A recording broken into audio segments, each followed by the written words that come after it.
You know, I was so curious in my life when I was doing performances in early 70s, how I can learn more about my body and how I can learn about limits of the body, mental, physical, what, you know, where mind goes when you perform and all this kind of stuff.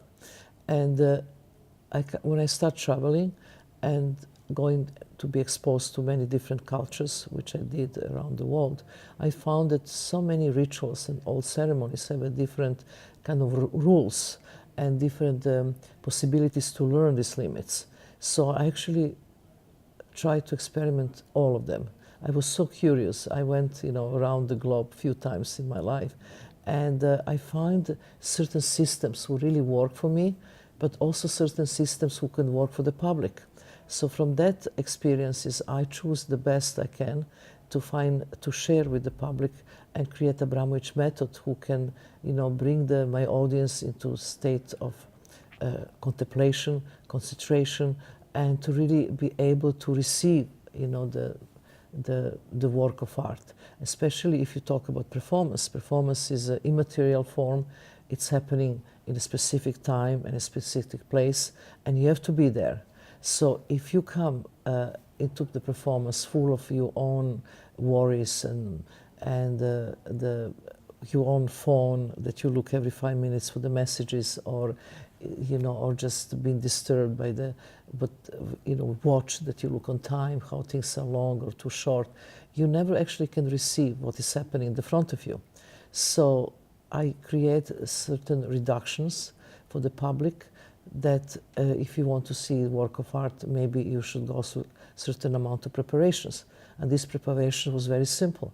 Can you put your watch in the locker? Can you put your computer in the locker? Can you put your mobile phone in the locker? And free of technology, go to the space and receive work of art. And this was the beginning of the Abramović Method.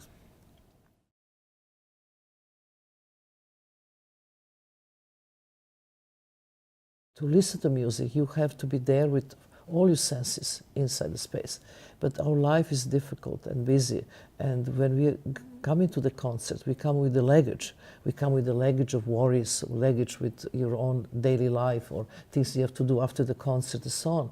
So you never really receive music completely in really total silence and contemplation.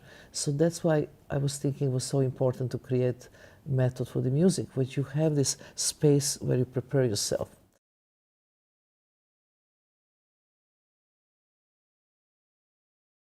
In the classical music world, there are certain codes, there are ways that people experience, especially classical music concerts, very specific codes, very old formulas through which people experience this music. And I think another part of this, of using the method to change the experience, is also to change these codes, to sort of strip the experience down to something where there aren't rules and codes, and people have the option of hearing a classical music concert in a totally different way.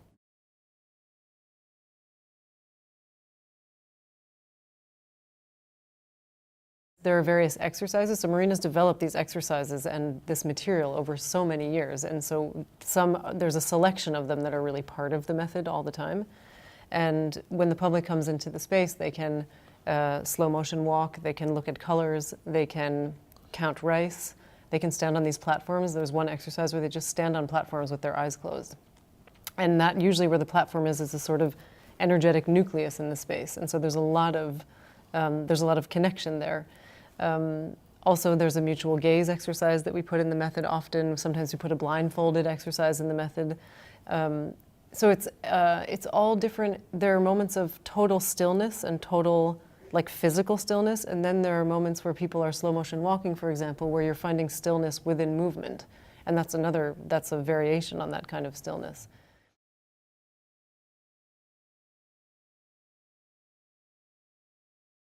I always say to people and to the facilitators that we can't prescribe what people are going to experience in the method. Yeah.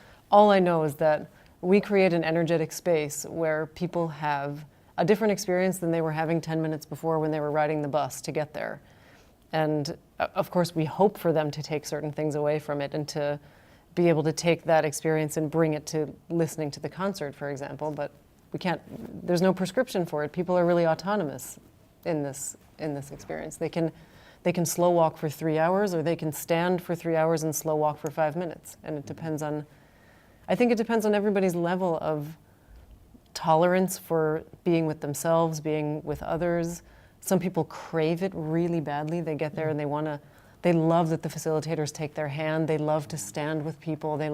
And other people feel much more comfortable lying in a bed by themselves.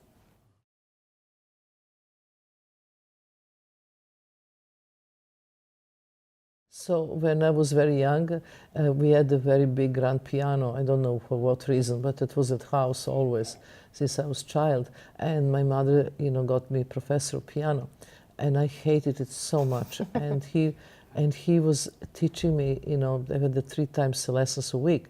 And after 1 year, he said to my mother, Comrade Abramović, she doesn't have, and she will never have ear for music. We're just losing your money on me. And then I was liberated from piano, so I was so happy. But at the same time, I actually loved classic music, and my entire education in early childhood in Yugoslavia was classic music. I was especially fond of Mozart and Bach and Tchaikovsky and and Mahler, and so I was listening this, and I remember I escaped home when I was 29, which is another funny story. But basically, I come to Amsterdam, and till that time, I never, this was already 79, yeah. I never heard about Beatles, Rolling Stones, Led Zeppelin, and nobody. I just didn't know anything that is some other music happening on this world, that something exists. So then after that, I started really listening the world music. I was fascinated about the Pygmies. And then I was listening, the Aborigine music, and then the ragas from India. And so it's really like a cultural mix that I'm listening. I'm listening just everything which really moves me in a certain way, basically emotional. I've always had a really huge relationship with music. My father worked in the music business when I was younger, and so I grew up with a lot of music in my house, but lots of kinds of music. She doesn't want to admit, but she has the most amazing voice, and she should sing. This is what I think. I don't want to admit that, no. I sing. I used to sing a lot. I still sing. I mean, it's a huge part of my life in the sense that I have a constant dream of just singing in a band all the time. But I have to live one place in order to do that, I think. And I come from dance, and the connection, and I come from dance and choreography, and there was never choreography if there wasn't music, for me. It was always a really, really close relationship, and I think that music, I listen to music every day. It's a very, very big part of my life. And I think that that's also why in my work, choreography or theater or opera or whatever it is that I'm working on, or even these large-scale public participatory works, the thing that I always think about is tone. Like, what's the tone? And for me, tone and music have they're the same thing. And so it's kind of, so my work is always informed by that, like in terms of that.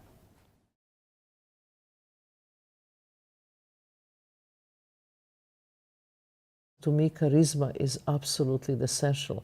It's not what he's playing, it's the way how he's playing and how he transformed this energy of the music into your heart directly. And there is no obstacle, there is no object between you and the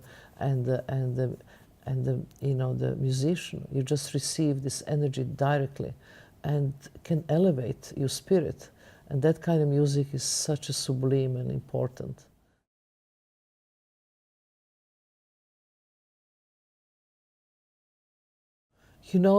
It's really for the first time, and for me it's the pioneering project, because when we done the work in the armory is a very big empty space who constantly is adaptable.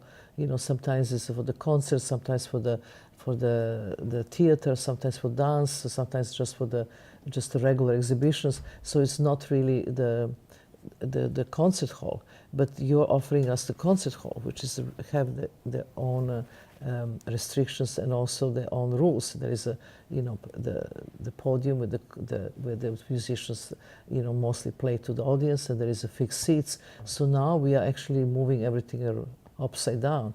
We are changing the seating, we are changing how the concert, the hall is going to look like, and what the musician is going to stand, and from which part of the hall they're going to listen to the music, and what's his relation to the audience. So everything is going to be very different. And we hope that also this will help to the experience, that will be, you know, something out of the box, out of the normal concert hall experience.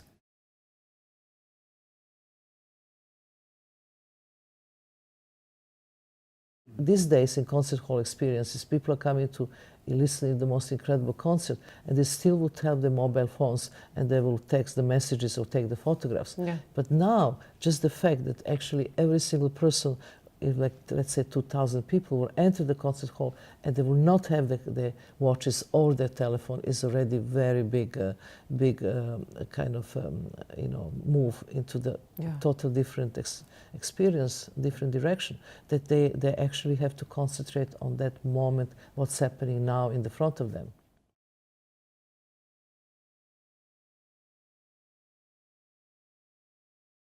You know, the art became very elitary and very money orientated, you know, and everything have the price on the art market.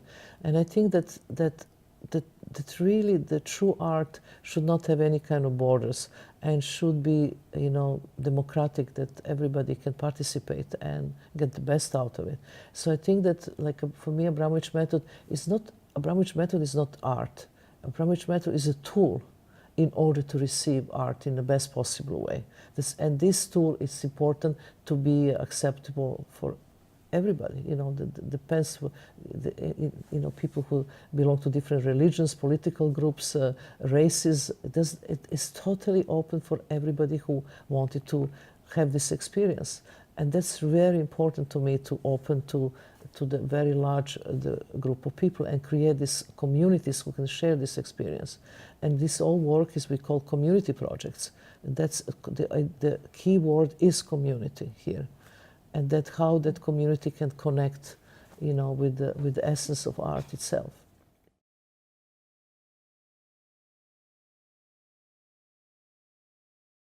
The simple thing with the children, I mean, we experience really as a shock how the child will react at 12 years old when they get headphones and they think that they're not working because they're expecting that really this deafening music coming out of these headphones. But this actually, we introduce them silence. So the kids are not used to silence. They don't even know what it means, silence. And then getting incredibly enthusiastic that actually, oh my God, silence, it's so new for them. You know, my generation knew about silence, but this generation doesn't.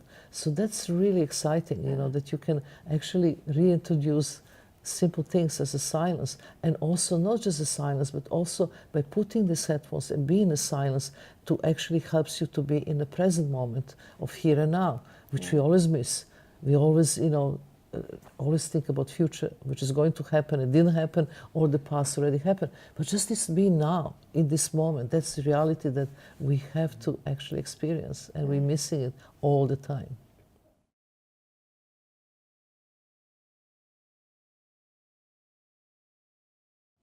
I think that one really exciting thing about this project is that I feel that the best access I have to this thing that's bigger than myself in the world, like with the moments that I felt the most moved or inspired are, often they were musical moments, but I could only have those moments because I was really present with something. And so I feel that, like, if I look at the way people experience classical music in my understanding and my experience of it, there are codes and regulations that I think have now limited people's ability to have just an authentic and visceral experience with the music. And I feel that the method in combination with this concert will hopefully change that, and people can have a different connection to it somehow.